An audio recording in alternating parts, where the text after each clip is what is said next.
Today on ECHL Week, 4 former ECHL players take a big step to the NHL. We have 2 featured games, both of which look at one of hockey's most dramatic plays. We'll look at an Atlantic Division team which started slow but has turned it around and is now in the thick of a tight Eastern Conference playoff race. And you won't believe some of the intergalactic creatures who showed up at an ECHL game in California. All that and more next on ECHL Week.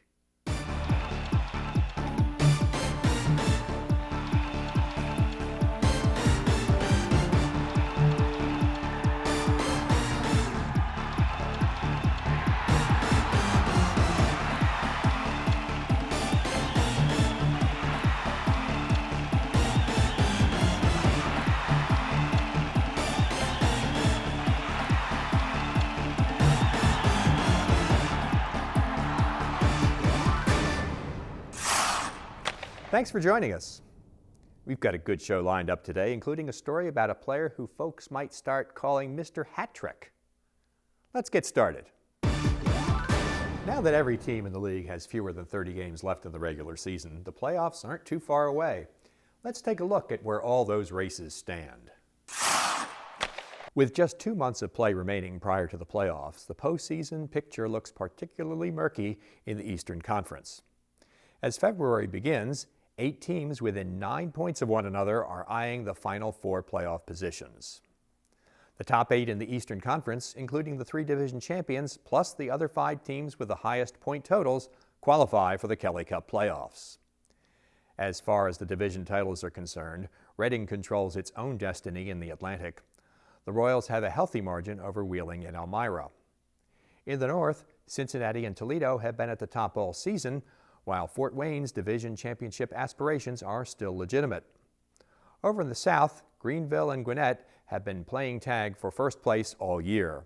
However, Florida and South Carolina are within range of first place, especially if they fare well against the teams in their own division down the stretch. But the real logjam comes in the 5th through 8th place spots in the East.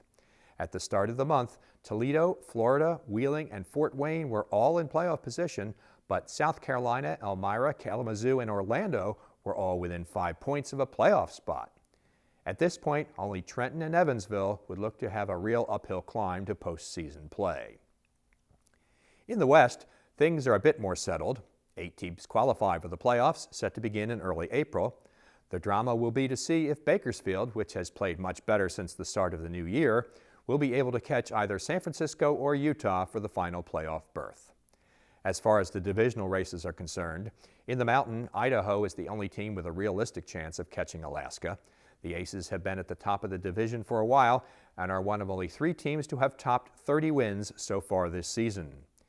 In the Pacific, another one of those 30-win teams, Ontario, has a comfortable lead over Stockton, the only club with a remote chance to catch the Reign at the top of the division. With 2 months to go to the first finish line, there's still lots to be decided. And then, for the 16 teams which make it to the postseason party, it's time to start all over again. And remember, this year, all 4 rounds of the Kelly Cup playoffs are a best-of-7 series. It promises to be quite a fight to the finish. Now that the NHL lockout is over and Major League Hockey has resumed, the count continues when it comes to keeping track of former ECHL players who have made it to the show. A real success story is taking shape in Tampa Bay, where former Cincinnati Cyclones forward Corey Conacher became the 491st former ECHL player to get to the NHL when he made his debut with the Lightning in a 6-3 win against Washington on the season's opening night. Conacher, who's 23, had a goal and an assist that night, was a +1 and registered 2 shots on goal for the Lightning. He has 12 points in his first 8 games this season and is a +7. The only Bolts with more points are Steve Stamkos and Martin St. Louis. Former Gwinnett Gladiators forward Matt Anderson became 492 to play in the NHL after the ECHL when he made his debut with the New Jersey Devils in a 2-1 shootout loss against the Boston Bruins. The 30-year-old recorded 1 block shot in 7 minutes of ice time for the Devils.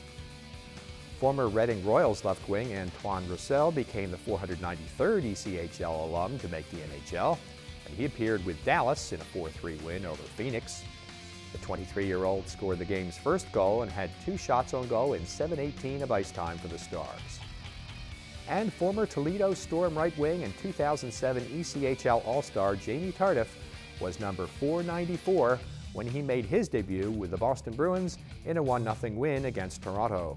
The 28-year-old registered 2 hits in 5 minutes of ice time for the Bruins, whose lineup also included former ECHL player Rich Peverley. Tardif scored 30 points in 34 games with Toledo in 2006-07 and scored the final goal for the American Conference in their 6-3 win in the 2007 ECHL All-Star Game. He was a 4th-round selection by Calgary in the 2003 NHL entry draft. Speaking of the NHL, 87 players on opening day rosters are former ECHL players. That total surpasses the previous record of 81 players set last season. It's the 10th straight season with more than 50 former ECHL players on opening day NHL rosters. Every NHL team has at least one former ECHL player. Also, there are 30 coaches with an ECHL background working behind the benches of teams in the NHL, and that includes 6 head coaches. Coming up, a couple of competitive featured games and a very unusual accomplishment. That's still ahead on ECHL Week.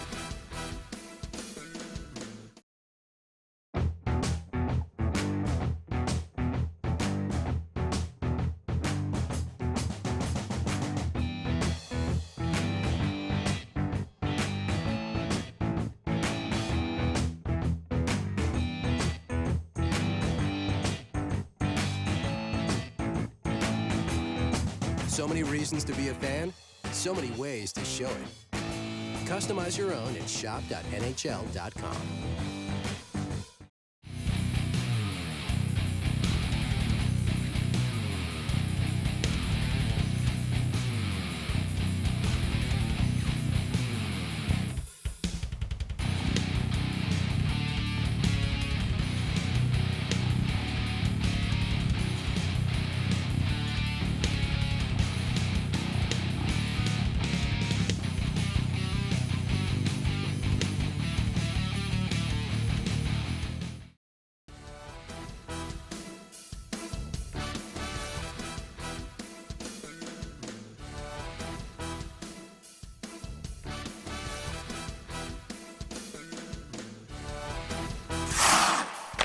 Our featured game from the Western Conference today is a battle between Utah and Stockton.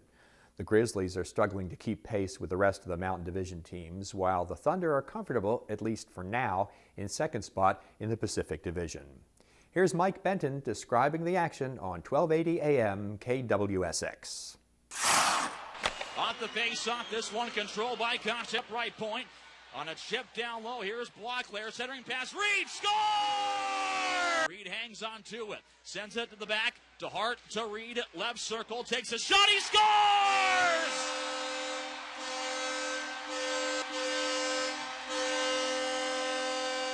Make that 2 goals for Harrison Reed off that rocket, and he buries it from the left circle right past Shane Owen. Wall picks up on a 5-on-3 for Utah for 35 more seconds. Wall mid-slot, shooting, score! Mitch Wall, a power play goal and a lengthy celebration at center ice with 32 seconds left on a 5-on-3, and Utah's on the board trailing 2-1. Vach controlling, sends it left corner. Wall spins off the check by to Hart. Now a scrap breaks out.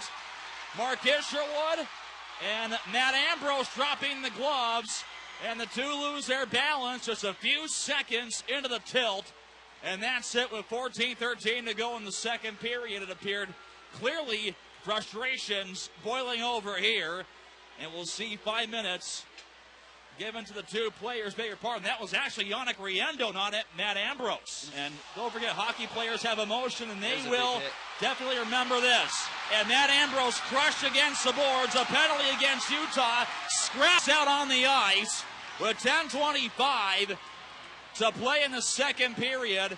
And there will be multiple penalties coming up here and more busy work for Thunder trainer Kevin Anderson as Ambrose is shook up. Rolls on through. Berglund chipped away by Vach. He's got some speed. Gets on by Little. Short-handed break. Vach into the zone. Taken down, and this might be a penalty shot. I think there's a whistle, and it is a penalty shot with 5:21 to play in the second period. Awarded to Colin Vach. This is he must be tired. Here's Vach approaching straight away. He backhander, and he scores.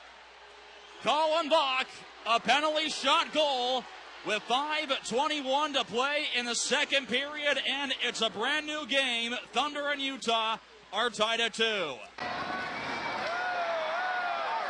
Thunder a steal. Malin brings it back into the zone. Down the right side, hits the brakes. Centering one-timer save. Malin, rebound, score!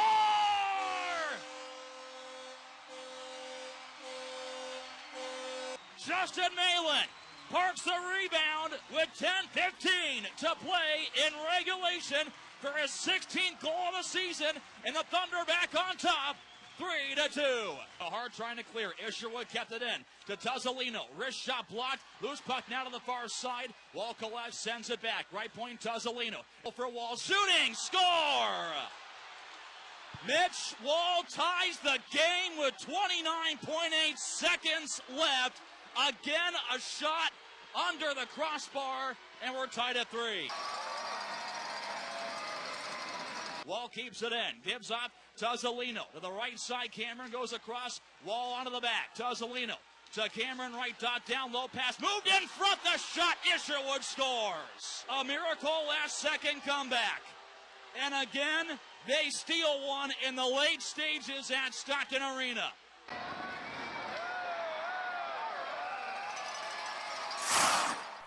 Utah was also responsible for one of the more notable achievements of the week, or more specifically, Grizzlies forward Colin Vach was responsible.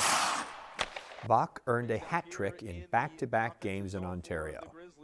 That's right, he scored 6 goals in 2 games against the first-place team in the Pacific Division on the road.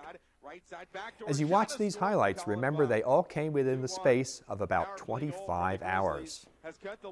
In the first game, he scored a power play goal in the first period and added a pair of goals 2 minutes apart in the second period as Utah clawed back from a 5-2 deficit to eventually force a shootout.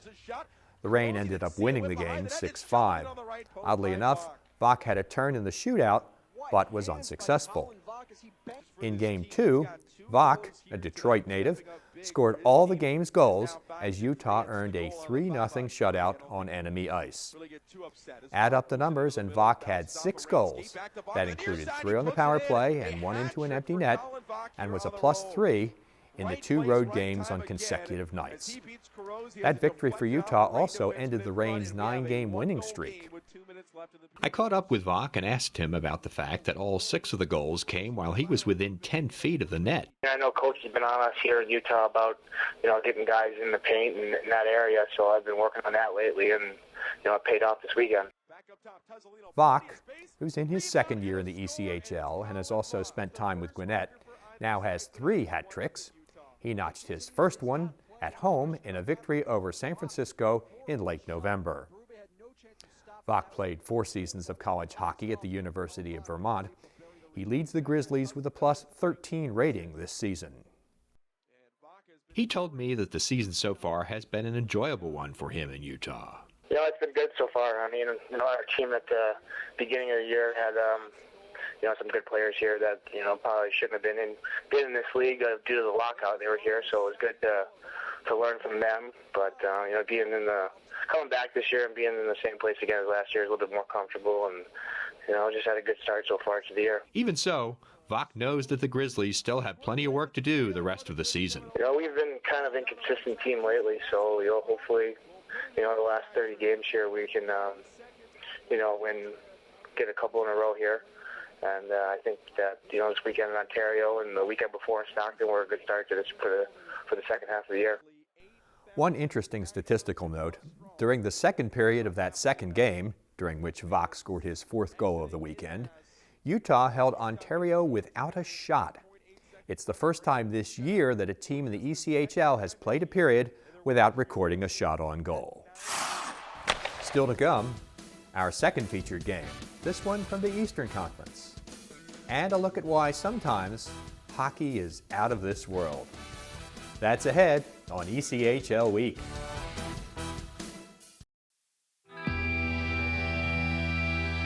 I'm a legend. I'm the player you want to be. I'm the name you'll wear on your jersey. I'm one of a kind. You'll see me everywhere. On the ice. Online. On the All-Star team. Take a good look. I'm the future.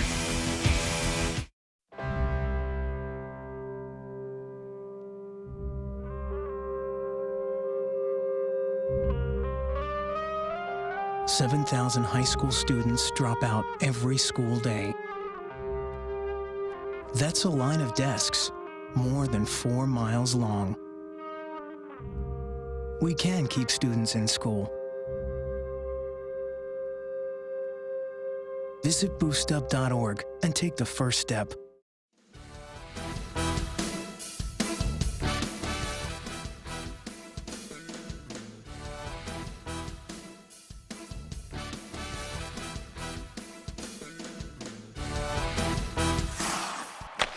We're aware that many of you who are watching the show may be either new to the sport or at least new to the ECHL. So on occasion, we want to help our new fans catch up with a bit of the history of the league or its teams. Today, we'll take a brief overview look at the Evansville IceMen. Professional hockey started in Evansville in 2008 as a team called the IceMen, which played in the All-American Hockey Association, later known as the All-American Hockey League. After that league met its demise, the following 2 seasons, the IceMen, actually a relocated franchise from Muskegon, Michigan, played in the Central Hockey League. Then in the summer of 2012, the IceMen joined the ECHL. Regardless of their league affiliation, the IceMen have been a very successful and popular team in southwestern Indiana, southeastern Illinois, and western Kentucky. Through the beginning of February, only 2 ECHL teams have drawn more fans this season than the IceMen. The Wheeling Nailers are one of just 5 ECHL teams with dual NHL affiliations. There's a benefit to that, access to major league contracted talent. But there also can be a drawback when those players get recalled to fill holes in an NHL or AHL lineup. Considering that the Nailers have 12 players on recall or reassignment to American League clubs and have another 4 on the injured list, head coach Clark Donatelli has done a pretty good job of keeping his team in the thick of the Eastern Conference playoff race. I recently spoke with Donatelli, who's in his first full season leading the Nailers, about what's taken place and what's still yet to come in 2012-13. No, early on we had a lot of injuries, I think we were playing shorthanded the third game of the season, so we ran into a lot of injuries when a lot of teams had a lot of good players, with the lockout and all. So we kind of, tried to play 500 through that stretch, and then we got healthy. And we went on a little bit of a roll there, but the guys are playing hard, they're playing well and buying into the system. And then with the lockout ending, we just lost another 4 or 5 defensemen, so we're starting to rebuild again here. But forwards are doing really well, and our goaltending situation looks really good. So I think we're like everybody else in the league, where the defense are high commodity. Anything that's really surprised you, kind of caught you, that you wouldn't have seen coming into this season, other than the whole player movement thing in terms of the lockout? I think in the beginning of the year, the teams are really good. There's some really good talent down here, obviously, with the trickle-down effect. The league was really, really good. Everyone's top 6, 4 or 5 of those guys are American League players. So especially on the D-Corps, the top 4, especially with a lot of teams that had double affiliates, the teams are really, really good. So really good hockey overall in general here. And I just think, like you said, the dramatic change of when we're losing guys and when the lockout ended was not a surprise, but it's tough finding players out there. The Wheeling Nailers are in a place with about 6 or 7 or 8 other teams now in the Eastern Conference trying to get into 4 or 5 playoff spots. Do you think too much about playoffs at this point? Do you think about playoffs at this point, or is it just more just trying to win games, and if you win enough games, it'll get you to where you want to be? No, I think all the teams are thinking about the playoffs, and they're so close. Even last year, 1 or 2 points was the difference between 8th and 9th and 10th place. So it's going to be tough again this year. All the teams are fighting for the spots. So especially the home games, and you're playing against a lot of division teams, like we play against Reading and Trenton, and so it's and Elmira. So it's tough. It's a tough division. So anytime you can get points, especially in the division, it's very important. Especially now coming down to the last 60, 65 days of the season. So yeah, every game counts. Every point's going to mean something. What are you looking forward to in terms of the rest of the season, other than obviously trying to win as many games as you can? And I'm going to take it in 5-game increments, and and just go from there. But like the fluctuation of players and so forth, we just have to just go with what we have, and hopefully mentally prepare the guys, getting ready. Physically they're all ready. I think the mental aspect of the game, they have to be mentally ready and try to limit our mistakes, especially in the D zone. And defensively, our goaltender is really solid, and our forwards are good. We just kind of have to gel it together. We're playing pretty good. We're playing 500 hockey so far, but we have to pick it up here. We have a lot of road games coming up in February, being away from Wheeling, so it's going to be tough on us. But the guys just have to pay attention to detail and try to limit their mistakes. Talk about the guys that you have now, or some of the guys in particular who have really been outstanding in your mind. We have Paulie Crowder, center playing for us, big player. Chris Barton, who was hurt in the season earlier in the year, he's a really good big-time player for us. We got Peter Mirth and Adam Ross, who's on the D-corps. They're actually hurt. They're not up. They're out hurt for about another couple of weeks or so. We got Cody Chupp, who's down with a head injury. So Zach Torquato's been hurt earlier. He's coming back. He's only played in about 11 games. So we do have some really good forwards up front. We got Ben Farr, one of our assistant captains. He was hurt also. He's probably only played about 15, 16 games. He's a very good penalty kill defensive forward. So we have a lot of our guys coming back that haven't played, 50-plus games. So we're hoping that down the stretch here that they're going to have a lot of enthusiasm and coming back, not playing 50 games, playing under 20 games. A lot of those guys coming back is going to help us for the run for the playoffs down the stretch. Up next, another featured game, a North Division battle, and some out-of-this-world sights during a game in Stockton. ECHL Week continues.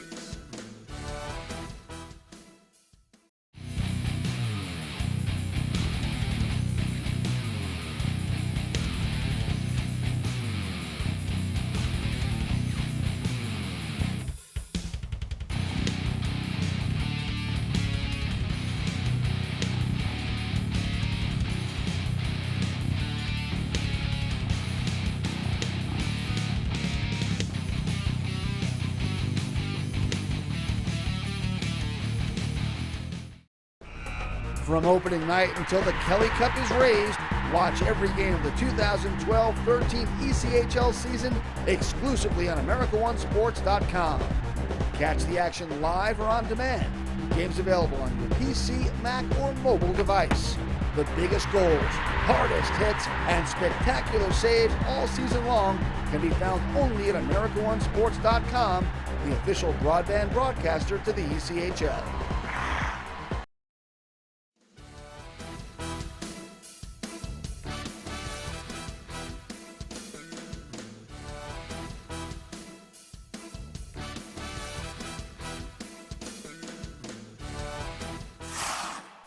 The Toledo Walleye have had a solid season so far, battling with Cincinnati for the top spot in the North Division.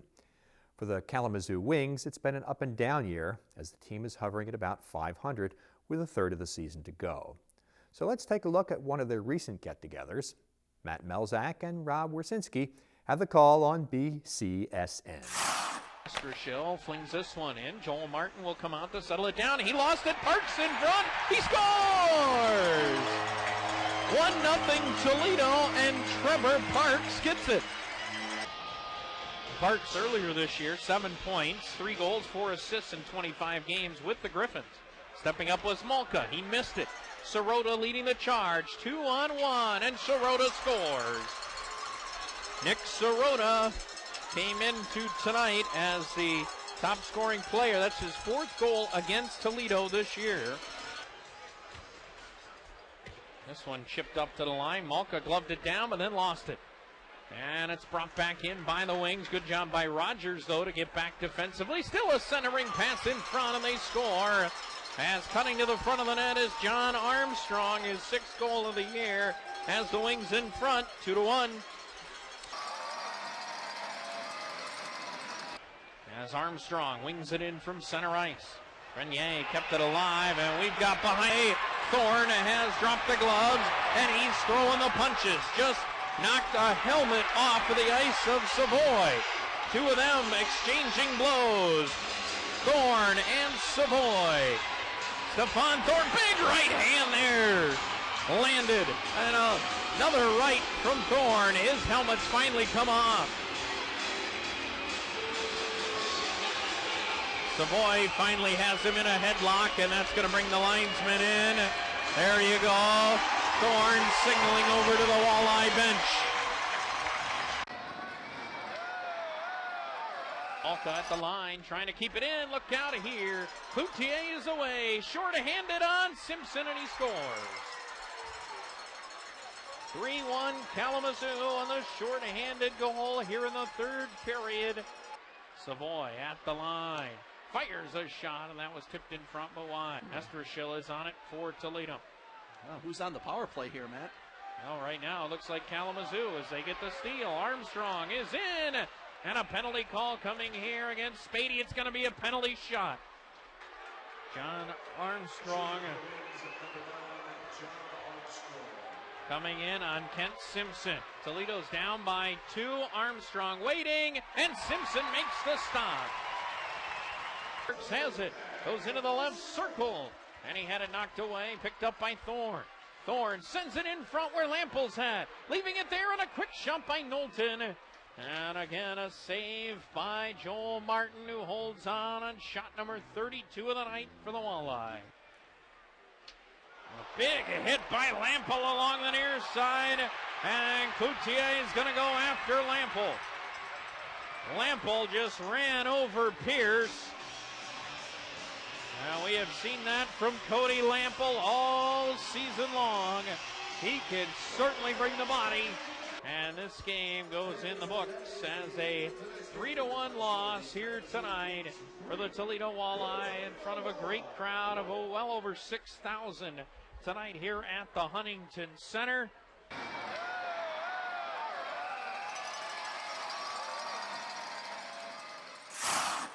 The Stockton Thunder just had its 3rd annual Star Wars night, and it coincided with the 18th sellout in team history. Almost 9,000 fans watched as the Thunder defeated Idaho 3-2. But if that wasn't enough, they also got to witness this.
But Star Wars characters weren't the only ones having fun at Stockton Arena. There was a Teenage Mutant Ninja Turtle there. And look, we found Waldo.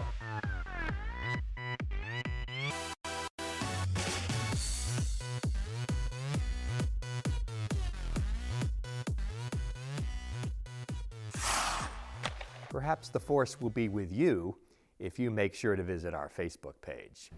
Thanks for watching. Until next time, make it a good week. Make it an ECHL.